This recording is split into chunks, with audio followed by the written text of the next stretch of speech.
Meg, it's the finale. I know. I really want to watch it. I know. This episode, I remembered the first couple episodes pretty well. I think this is another one that I remember portions of. Like, I remember the end very specifically. I know exactly how this episode ends. I know like what it looks like. I even think I know the music. I think I know what music plays at the end of this episode, but the middle bits, not a fucking clue. So I'm very excited to get into this. I'm the actual complete opposite of you. Really? I don't remember. There's no way you don't remember how this ends. Like maybe once it gets closer, maybe it's like, I don't know. Well, I don't remember. That's gonna make this fun then. I'm excited. One last time for Arcane Season 1. Let's do rock, paper, scissors. All right, let's go. All right. Rock, paper, scissors, shoot. We're not about to have this for the season finale. There's no way. Ready? Rock, paper, scissors, shoot. That's one for me. Ready? Mhm. Rock, paper, scissors, shoot. I almost did scissors. Ready? Mm-hmm. Rock, paper, scissors, shoot. Oh! Yes!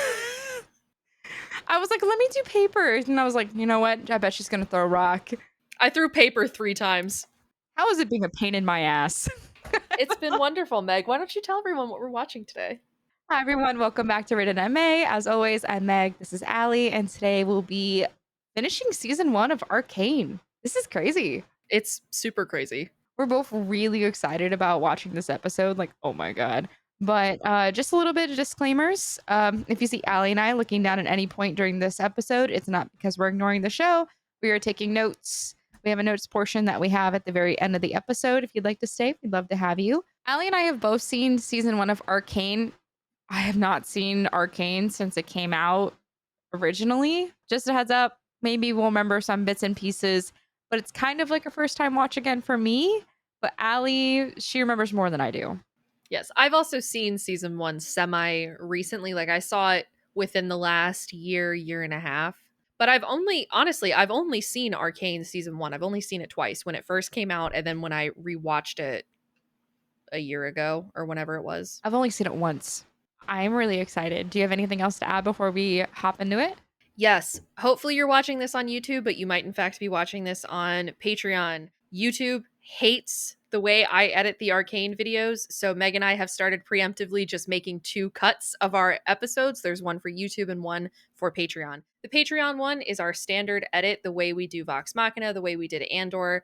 The YouTube edit is a lower opacity, lower volume, and shorter segment. So the Patreon videos are always longer and, in my opinion, edited slightly better because there is a lot more that I can work with there.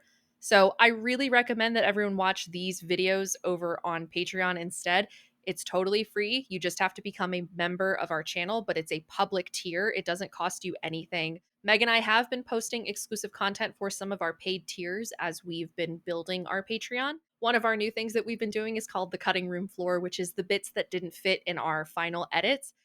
So yeah, you're welcome to check out our Patreon. The link will be in our bio here on this video, but will also be linked in our channel description as well. So I really recommend you watch them on Patreon, but of course, if you do watch them here on YouTube, you are always welcome. I think I got everything right. Yeah, I would say so. All right. You ready to watch the finale? Oh, I'm so ready. Fuck yeah.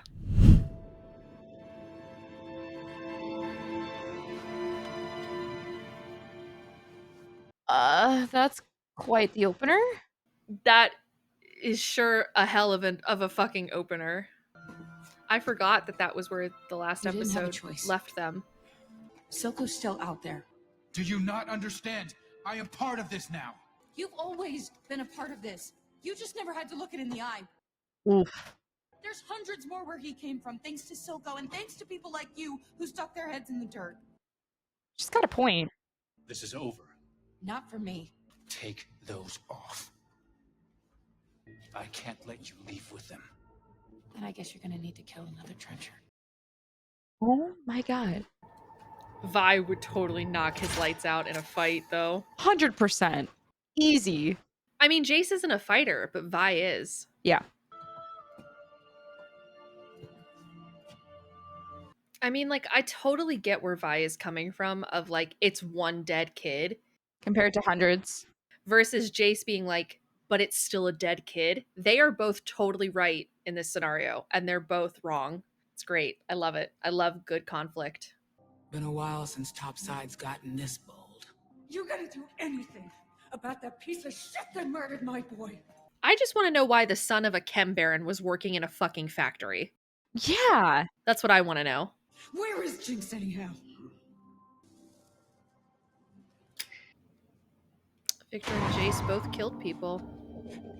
Although Victor's was definitely a little bit more accidental than Jace's was. Yeah. One on his arm almost looks like a bite mark. Mm-hmm. Oh. Everyone's got to do their part, right? The ashes of her disintegrated body on the floor is crazy work.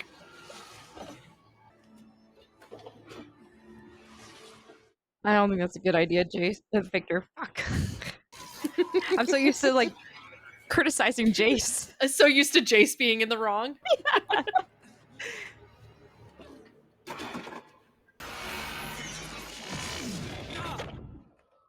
Zapped his ass. Mm-hmm. He tried to destroy it. Mel, would you like... Stay away from Jace. Better yet, march back to your ship and get the hell out of my city. I've only accelerated a process you started. I wanted to protect the city from people like you. I stopped being part of this family the moment you cast me out. Why did you do it? Because you weakened me. Interesting. Let the war unfold. Then you come home. I'm sorry. I don't know where you'd have preferred.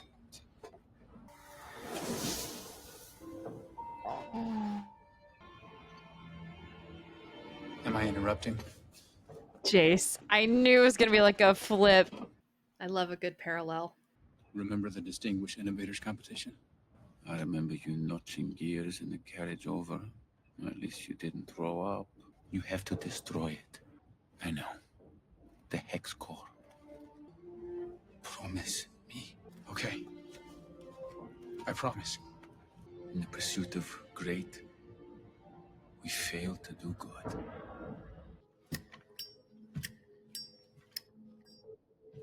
When you took Vander out of play, I thought now here's the man who understands what it takes to run an enterprise. I can't get over his fuck-ass haircut. I know. But time's lapped you, old man. You with him, are you? You screwed up, Silco. You're too young to remember what the Undercity was before it became an enterprise. You know what bore us through those times? Loyalty. I really want one of those lighters. Today's the day you die, Silco. But I still believe in loyalty.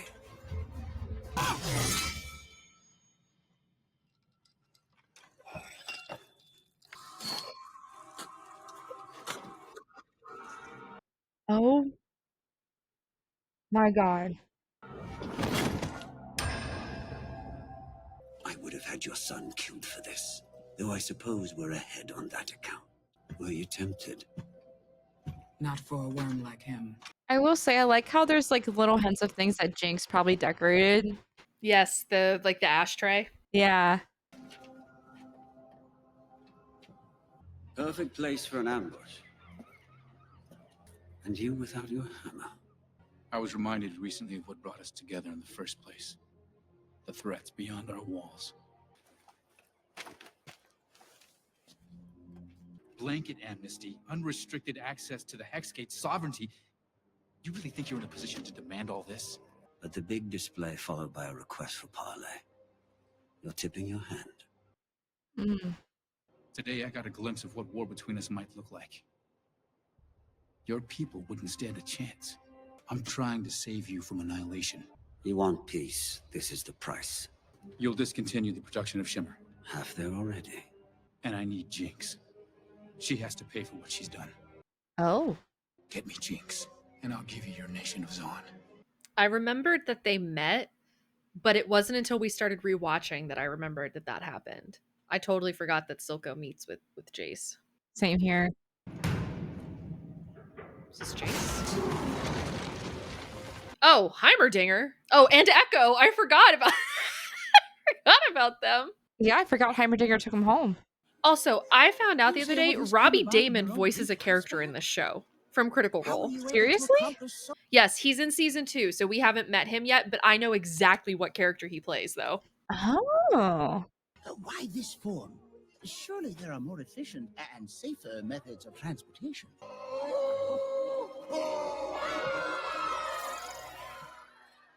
It's not enough to give people what they need to survive. You have to give them what they need to live. All we ever wanted. The boy didn't even haggle. That's another thing Jace didn't haggle again. He forgot. Oh, it all makes sense now, brother. Is that a statue of Vander. Wow. Say what you want about Silco. He loved Vander. He just didn't agree with him. Is there anything so under as a daughter? Uh-oh. Oh. That was a really good framing of that shot. I really like that. Was cool. Oh. Okay. That had to be Vi that just walked in, right? Yeah, had to have been. Oh, yep. Yep. There's the gauntlets. Oh, look, it's the record player. Oh. Uh-oh. Everyone, out.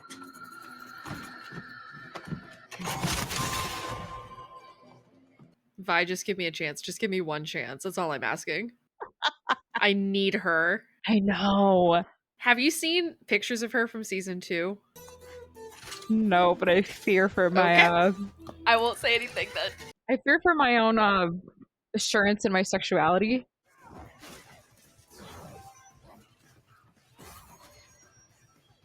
God damn. I want her to throw me like that. Oh, the colors are really cool. Yes.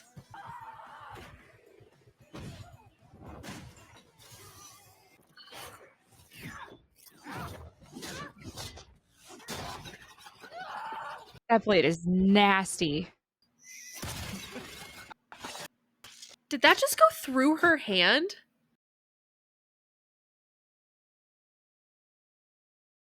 Your guard needs work. Yeah. Oh. Vander. She still needs you. They all do. So what do you say? That's my girl. Oh. I miss Vander. I do too. Cool. Very cool. That was sick. Would they knock out the power grid? I think they did, but this is so cool. This is such a cool... This show has such great fight scenes. It really does. And yeah, like we talked about before, like perfect use of like slow-mo. That's new. That is interesting. Oh, upside down? What is it with people getting thrown into the most compromising positions possible in this show? They knew what they were doing. Bravo, sis. That scared the shit out of me. My heart is racing right now. Holy cow. I'm not fit to govern the people who live there, and neither are you. They're right not to trust us. You're walking a fine line, Jace. With respect, I don't give a shit what any of you think of me anymore. That's my boy. Yes! That's my king. But I've come with Victor, my partner, and a Zaunite, with one final proposal. Victor looked fine as fuck in this scene. The glove is doing it for me. I'm looking disrespectfully. Jace has brokered a peace with Silco in exchange for the Undercity's independence. I think they're taking this pretty well. They're not crashing out at all. This is a little thought I buried this place. Powder? Nothing ever stays dead. You think Jinx finally lost it? I think she had lost it for a while. I think Vi's just seeing it for the first time. Silco thinks he made Jinx, but he didn't make Jinx. You did. I never meant to leave you. You never left. Your voice pushing me. The only thing that kept me going was the thought of getting back to you. Are we still sisters? Nothing is ever going to change that.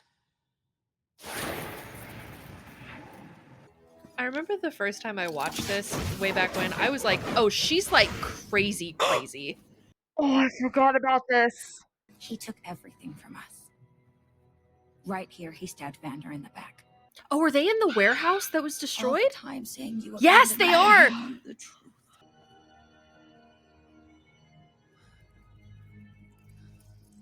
She's like, oh my god. Is she wearing? Oh, she's wearing the gauntlets. Yes, she is. Sheesh, I'm not that crazy. Cupcake. Powder! Leave her out of this! Where should I sit? That's your choice, really. She had this really planned out. Make her go away. Yeah, she's basically like, kill Caitlyn and I'll be Powder, or kill Silco and I'll be Jinx. No! Powder, listen. We can just go. Oh, I remember what happens to Silco in this episode. Yep. We'll put this behind us. You'll never have to see him again, Powder. Her name is Jinx. You'll be with her a day before she realizes you aren't that girl anymore and turns her back on you. I'm not lying. I'm on your side. I promise. Everyone betrays us, Jinx. Vander. Her. Her hair looks so cool in the scene. I just like this angle, like the way it's laying across her face. Drop the gun!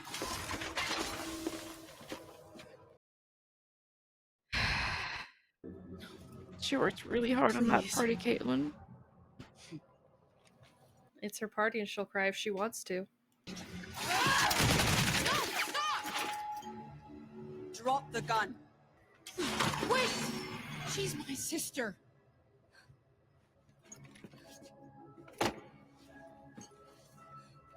Trying to make herself look all innocent. Yeah, don't like that look on your face, Jinx. Oh, I forgot she's fast because of Shimmer. Now finish it. Damn it, Powder! Wake up! Get your Milo! Powder! Stop. This is like Duel of the Fates, but like Arcane. Yeah, this is really cool.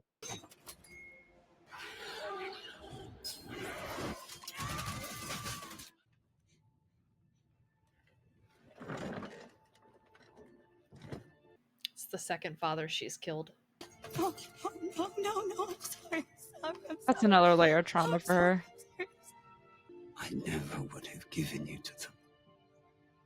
Not for anything. For all of Silco's faults, he did love her. She was his daughter. He just was also not the best father figure. It's okay.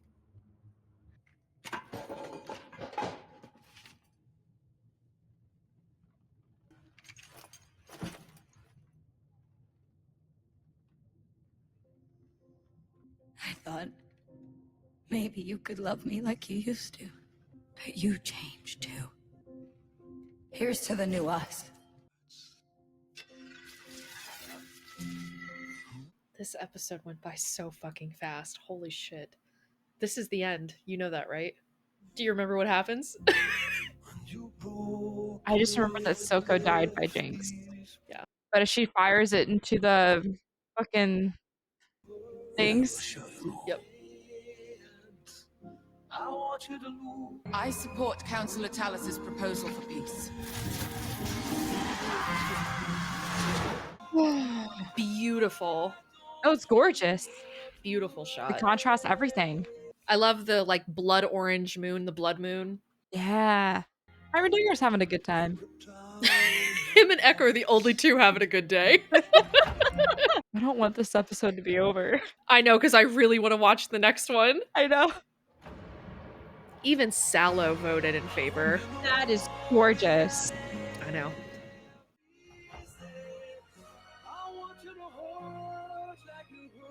They actually voted for an independent Zaun, and it was too little too late. Yeah, just a bit.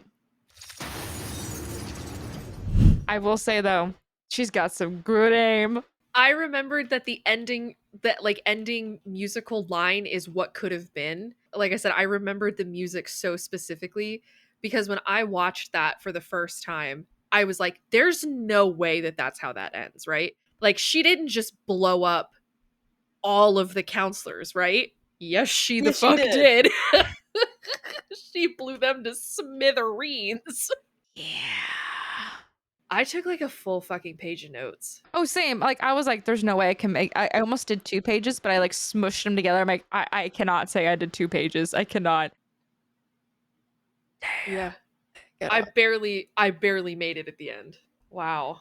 Ugh, I can't believe season 1 is over. I'm so sad. That episode was as good as I thought it was going to be. It was That really episode good. was really good. You know what? I'll let you start with notes today. So we began with the craziest opening shot, which is a dead child. Yeah. So there's that. Sets up this episode quite well. And there is this kind of divide that happens between Vi and Jace, who are still paired up after their assault on the Shimmer factories down in the Undercity, where Vi, who is battle hardened and toughened and is used to loss and used to grief and used to death, basically says to Jace, like, we have to keep going, like, we can't afford to stop here. Versus Jace, who is wanting to do the right thing and wanting to be the better person and can still see the humanity in death where Vi cannot because she's so used to it. And he's like, we can't. Look at what we did on accident. And it's this really interesting battle of wills between the two of them, where you have someone like Vi, who has become so desensitized to violence and death from the life that she's had to live, versus Jace, who has fallen into a life of violence and death by the choices he's made. Whereas Vi was born into it, Jace fell into it, essentially.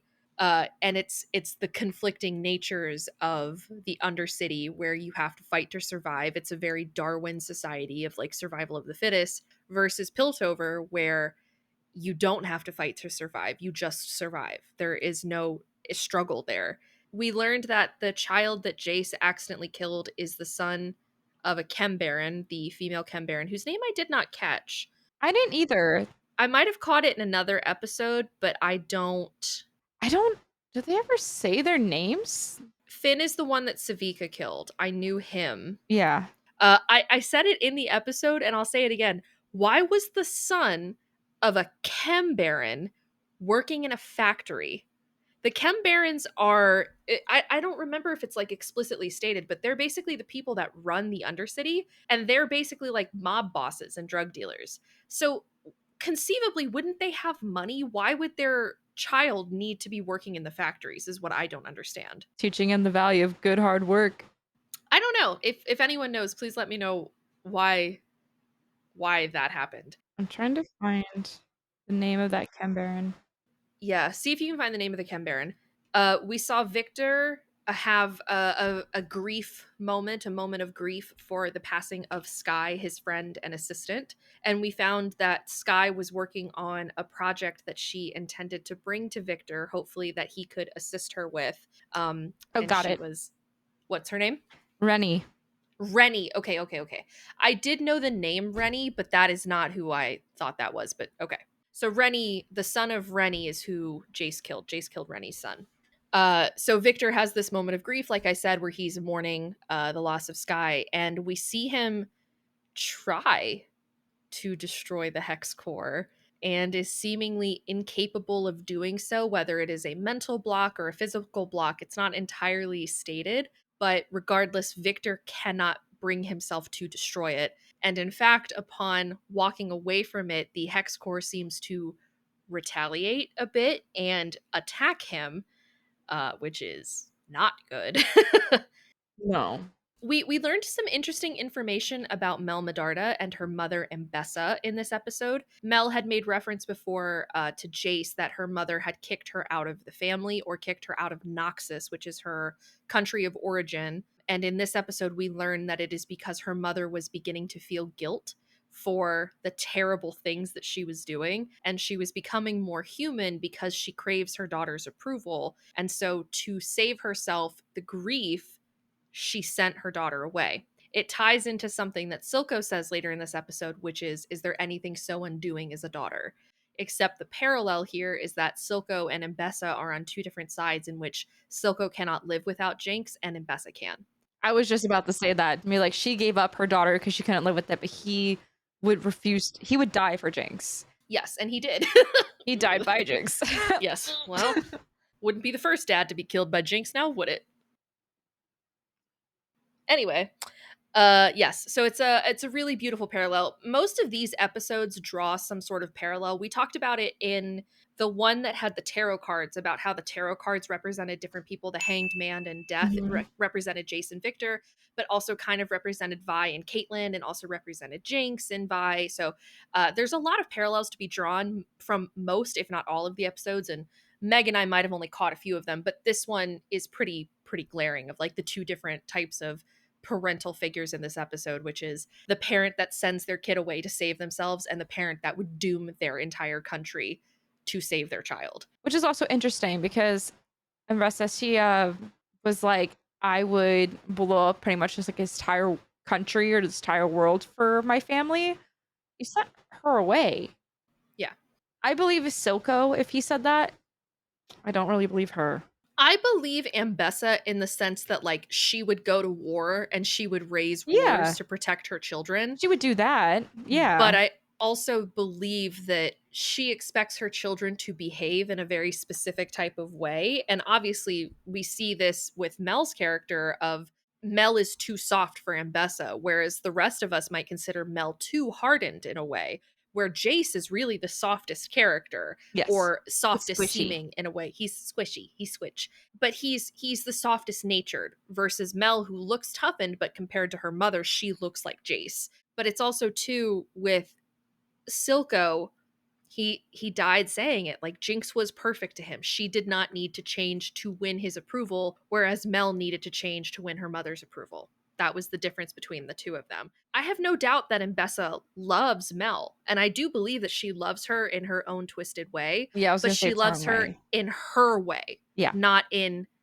all ways. She will only pretty much, like you said, she's kind of wants her kids to behave in a certain way. I feel like it's kind of like she loves her kids, but more so only when they kind of behave the way she wants them to. Yes, it's like I liken it a lot to strict parenting, where the stricter the parents are, usually the more rebellious the children are. That's just how it is. But Mbessa is the type of parent that was too controlling, and Silco was the type of parent that didn't parent enough. And they're both faulty parents because of it, even if they both do love their children. It's a very interesting dynamic. Parenting is not, there's not one right way to parent. It's a scale. Yeah. We did see Victor here in this episode sending Sky's ashes over the waterfall, and it's really sad, but it's kind of sweet what he says. He's like, I'm sorry, I didn't know where you would prefer, but he still did it for her anyway. I just really love that. I really love that Victor has this like very gentle, kind of soft nature about him. It's so sweet. I love him. I'm just kind of like, isn't there someone who's gonna be like, where is she? Well, maybe that would have happened if Jinx didn't just blow up the council chamber. You know what? Yeah, that's a fair point. Jinx kind of covered that up. They got bigger fish to fry now. We also had one of my favorite moments between Jace and Victor here, which is a direct parallel of their very first meeting, which is Victor standing on the ledge and Jace saying, "Am I interrupting?" It's one of my favorite parallels on the whole show. Is this continued loop that like Jace and Victor are, in a sense, they're mirrors of each other, in that they both carry the same love and same passion, but they're both so changed by their environment, where we know that Victor is a bit more realistic than Jace is, because he came from the Undercity and he came from a life of no privilege and being looked down on and being mistreated and stuff because of the circumstances of his birth, versus Jace, who is very optimistic about a lot of things and a little bit naive in his thinking, because he grew up with a silver spoon in his mouth, and he grew up handsome and strong and powerful, and everyone loved him, and it wasn't his fault, but it's just who he was. Also with Jace too, his family was pretty poor, if I'm not mistaken, but he was taken in by Caitlyn's family as like a sponsorship. to go to the university.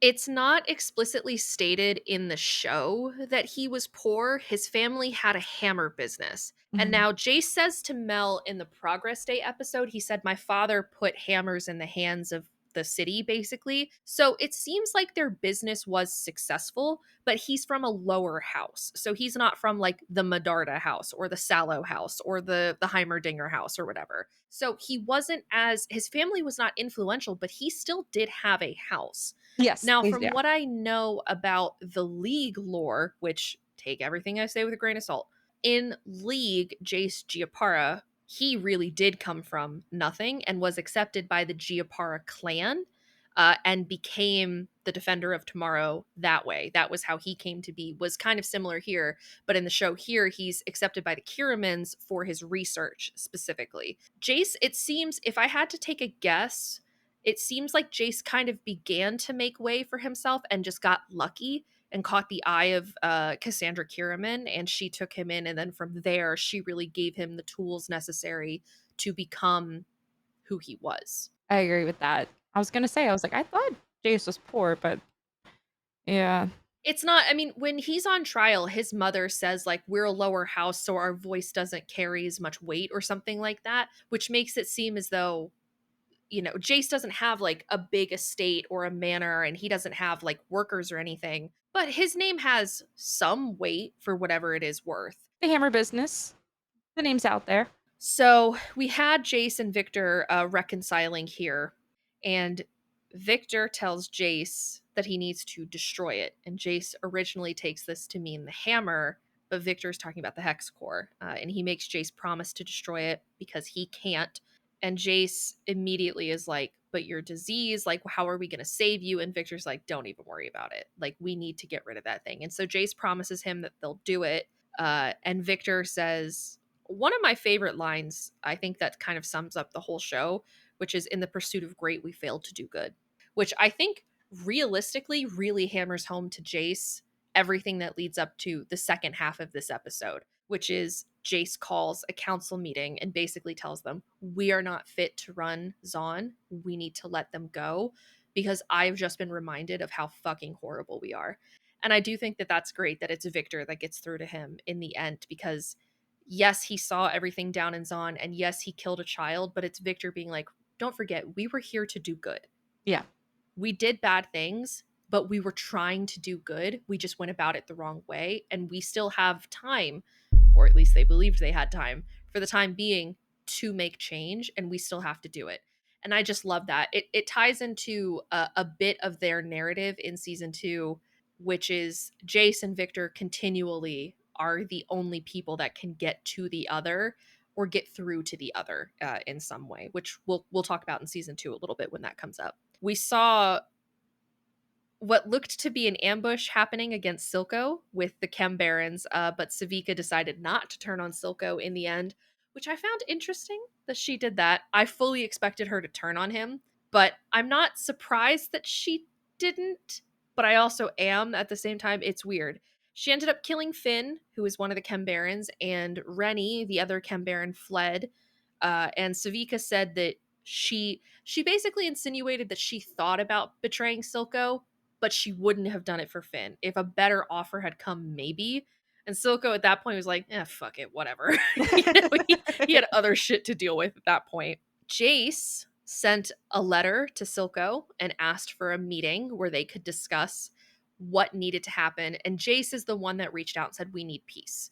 Peace needs to happen. Like, I saw what would happen if we went to war, and no offense, but you'll lose. And I don't want that on my conscience or on my hands, which is kind of baller.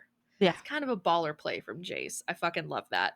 Silco is like trying to call his bluff and is like, okay, well, make Zaun an independent nation. Jace was like, bet, give me Jinx. And Silco was like, so I can't do that. Which I think is interesting that they called each other's bluff like that. But that is the Jace that I wish had gone into the council. Yes. 100%. Not the Jace that did go into the council. That would have been a different outcome. Jace redeemed himself for me in this episode. He kind of got on my shit list there for a bit, but he's back in my good graces now. I love him still. How much do you think things would have been different if that was the Jace that went in? Oh, well, I think that he wouldn't have stood for any of it. I think he would have figured out very quickly what Marcus was doing. I think it would have totally changed how he went about things, where instead of being influenced by Mel and Heimerdinger and all of them, he could have gone in there and been like, hey, sir, you guys gonna fucking do anything about the rampant drug problem in the Undercity? Let's talk about that. And like, you know, it could have changed the course of that, because if all that had been wiped out days prior, you know, he could have focused on other things, or, you know, it could have stopped things that, you know, fell into place. But it, you know, unfortunately, the Jace that went in was naive, and that's what ended up, you know, he had to learn somehow, and that ended up being what it was.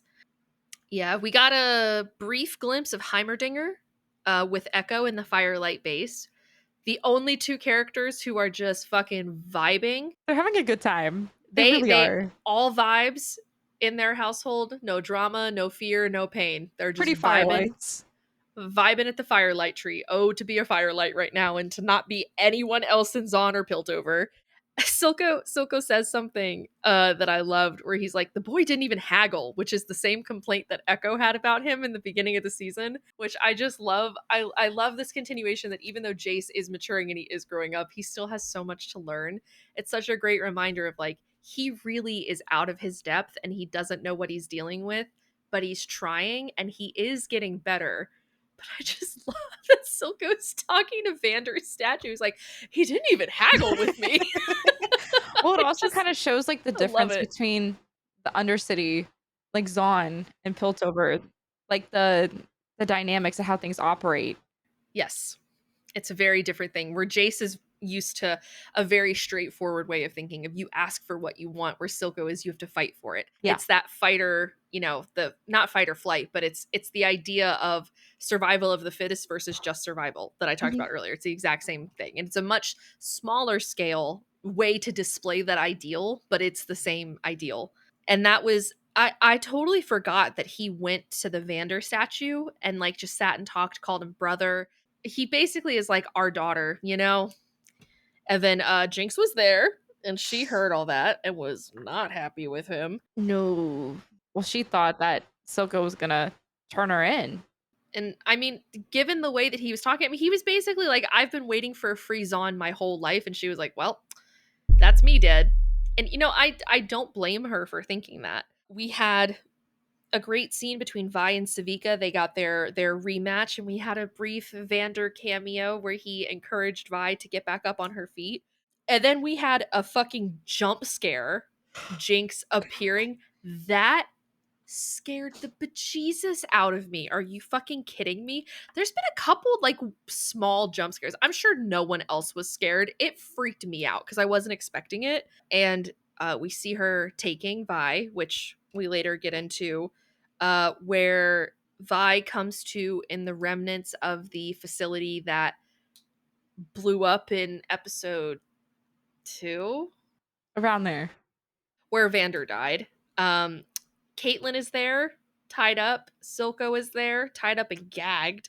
And it's basically, I said it in the episode, but I still liken it to the Duel of the Fates, where Duel of the Fates refers to something that happens, of course, in Star Wars, in which Qui-Gon Jinn fights against Darth Maul for the fate of Anakin Skywalker. And the death of Qui-Gon is eventually what leads to Anakin Skywalker's fall to the dark side, because Qui-Gon is the only one probably that could have taught him how to balance the light and the dark, because Qui-Gon was the only one really who could have done that, even though Obi-Wan, God bless him, did try. But this is kind of the Duel of the Fates. This is Silco versus Vi on who is going to take precedent here in this fractured mind between Powder and Jinx. It ultimately ends with the death of Silco and the acceptance of Jinx. So there's that. Probably not the best. No. We see that Jinx takes one of the arcane gemstones that she had stolen, puts it into a weapon, and fires a ballistic missile straight into the council chamber where Mel, Jace, Sallow, Kate's mom, all of them are completely waiting and unaware. Right after, mind you, they had voted to freeze on. They were actually going to do it. That's the end of my notes for season 1 of Arcane. Jesus, that sounds so weird to say. What about you, Meg? Do you have anything I didn't mention? or anything that you want to bring up? Let me see if I have anything that you did not mention. Mel's mother, is it Ambressa or Ambessa? Ambessa. Ambessa. Okay. I just wrote it down like a fucking doctor where it's just scribbles. A Russian doctor and it's cursive or whatever. Yeah. She wants Mel to come home. So I made a note about that where she just wants her to come home. They want this war to start and for Mel to come home. I have a quote that Victor said, "We lost ourselves, we lost our dream, and we have to make it right." Victor. Victor, my sad sweet boy. Yeah.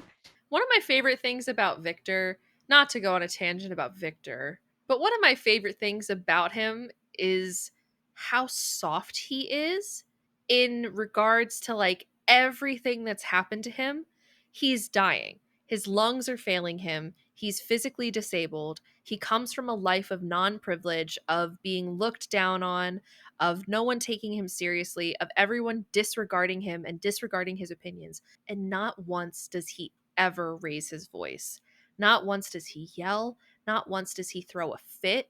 Not once, like even when him and Jace are arguing, there's always a choice. You know, it's assertive, which I think he has every right to be, but it's never cruel. I love that even though everything that he's been through, he keeps his heart. That's one of my favorite things about him. I love Victor. I really do. He's one of my favorite characters. Yeah, Victor, Jace, and Vi are definitely my top 3 characters. I would say the same. And I would put them in that order. I would do Victor, Jace, Vi. Maybe Jace and Vi are on the same tier, but I do love Victor so much. I would put Victor, Vi. Honestly, I think Jace and You Jinx. really like Jinx. Yeah, you really like Jinx. I think those two are more tied. I think I like Jinx a little bit more than Jace. Totally I like fair. Jace though, but I mean, they're Jinx close.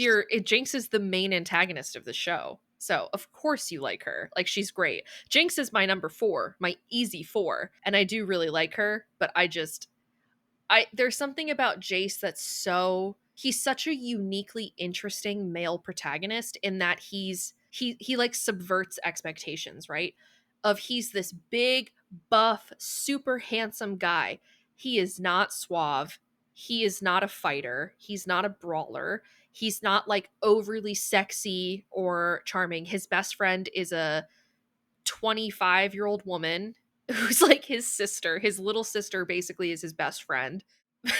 He gets in trouble one time and tries to kill himself. Like, he's such an interesting protagonist. I really am fascinated by him as a character. He's very interesting. Yeah, I think that the writers took a big swing with him. And I think, in my opinion, I think they're very successful with how they did him, because he very easily could have fallen into that like shitty machismo, like super arrogant prick of a character, which is honestly what Jace is like in the game. From what I understand, Jace Giapara is a bit more arrogant and bold and brash, but they made him softer and they made him gentle. And I really like that about him. I do too. I like that about Jace. Just something about Jinx. So I think it's kind of funny how our top characters, like even with Vox, there's just one character that's flipped out. Yes. Because for you, it's Percy, and for me, it's Pike. Yeah. Yeah. I think that's really funny. There's a quote by Jace that I actually really liked when he was talking to Soko, is that can't make a deal with a snake and cut off its head. I liked that. My man got bars. What can I say? Oh, yeah, Vi saw Vander. We already talked about that. Jinx knocked out Vi big time with the jump scare. I cannot wait to watch that back because I literally was like, I did like a full body flinch. It scared the shit out of me because my screen was kind of dark and I couldn't see her at first, and then I saw the outline of her and I was like, huh. See, I was like so focused on the show, and then out of the corner of my eye, I just see you go. Oh yeah. Well, you didn't react, and so I was like, Meg either didn't see it or wasn't phased, which is even more embarrassing for me. It's like if you saw it and you weren't phased by it, and I just like full panic attack at the corner. Fun fact about me, I am super jumpy. She is. I am one of the jumpiest people I know, and We've gone to Horror Nights.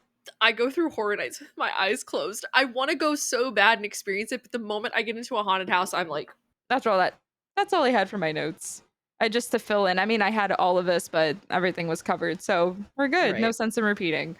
Oh man, I'm so excited for season 2, but like I'm also really sad because I know the fates of I think most of the characters, if not all of them, or at the very least I know who survives and who doesn't. I'm not quite ready to say goodbye to everyone, but I'm also excited to watch the show with a fresh set of eyes as a first time watcher. Yes. Realistically. Now, again, like I said, I've seen bits and pieces of season 2, but I have not seen it in its entirety and I've not watched a single episode. I've seen like a clip from episode 1 or a clip from episode 9 or a clip from episode 7. This will be first time watch. I know a couple things, couple facts, but that's it. Here's the season 2. Here's to season 2. Well, I guess, Meg, are you ready to sign off here for the night? I am. I am indeed. Meg and I are going to end here for the night. Thank you guys so much for hanging out with us as we made our way through Arcane season 1. We had a blast. The last like 5-ish episodes I thought were fantastic. Okay, I want to ask you this, Meg, since this is the end of the season. Do you have a favorite moment or like a standout moment from the season? Maybe a few? That's really hard, actually. I've got a couple in my head, but I'd like to hear yours first. Vi was looking really fine last episode. Fine. I need her. Disrespectfully, I was looking. I'm looking at whatever way she wants me to be looking. She's so fine. So that's a top one for me. Her and I missed the like sleeveless top though. Take that fuck ass jacket off. Yeah, she was looking so good. So yeah, that was a favorite moment for me when I got to see that sleeveless top. That's like top 3 for me. I'm gonna be for real. It's all top 3 spots. Just Vi's arms. You know, while I'm just kind of skimming my notes, go ahead, because everything's a fever dream. I would say, honestly, the scene that's standing out to me the most, and it might be a recency bias thing, I really, really, really loved the fight between Echo and Jinx on the bridge when it was that different art style. Yeah. That was amazing. That was super cool. It was beautiful. It was artistic. It was creative. It was really good storytelling. I think that is like a perfect scene. It was stunning. So good. It was absolutely stunning. I really like that. When you said that, it also sparked another thing. Not my favorite moment, but it's a moment I actually really enjoyed. Was whenever Vi and Caitlin, they got out of Zaun, or like they're working their way out of that lower area of Zaun, where when we were Jinx like, is holding up the flare. Yep, but she's holding the flare because she's like, light this and I'll come running. That is another scene that I love as well. I love the scene of Victor running alongside the ship after he gets the hex core leg. Yes. I think that's really great for his character of the growth, but also he's past the point of no return. Like there's no going back from that moment. That's a really great moment. I love the scene of Jace and Victor trying to start the arcane gemstone in the very it's not the very first episode, but it's the first time we see them in the second episode when they float on the ceiling, the beginnings of Hextech. Yeah. I have a special place in my heart for that. It's a very like hopeful and light scene compared to some of the other stuff, but I think some of the stuff, man, the Jinx and Echo fight though has to be like my favorite. That fight was amazing. It was so good. That's definitely a top for me. Another one I liked, more so just kind of laughing, is whenever Jace and Mel are like getting it on and like hooking up, and then there's Victor going through it in the lab. Dying. I will say, I just really liked that. I was like, oh god, poor Victor. It's very artistic and creative, but you can't help but feel a little bad for Victor in that scene. You really, yeah. I think if I had to pick one, I'm gonna go Echo and Jinx on the bridge. That's during a good the one. Boy Savior episode. That episode was great. I really liked that episode and I really loved that fight. I loved the music. I loved the art style. I loved the intro to that one with that like pop punk kind of rap music that they had with the like graffiti art for the firelights. Super cool. Loved it. It's really stuck with me. It was awesome. I also really liked the introduction for Jinx. That's a good one. When Jinx comes out of the smoke for the first time and she's just like walking with her hair dangling down to the floor. Yeah, that is and Echo's first introduction on the hoverboard when he tilts his head and the camera tilts and flies with him. The firelights are so cool. Jinx is so cool. That was just Also cool. Yeah. A lot of great visuals with both of them. Agreed. Meg, are you ready to wrap up here? I am.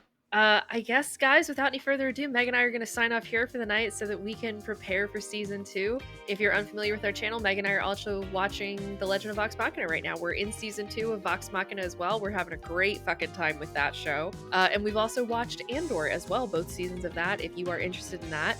Coming up in the future for us, we're going to be doing The Mighty Nine, which is going to be premiering on November 19th. So we're probably going to have that out around the 20th to 21st of November, all things considered, depending on how long it takes us to edit that. So Meg and I are very excited to be jumping into that when that comes out. We're super, super, super excited.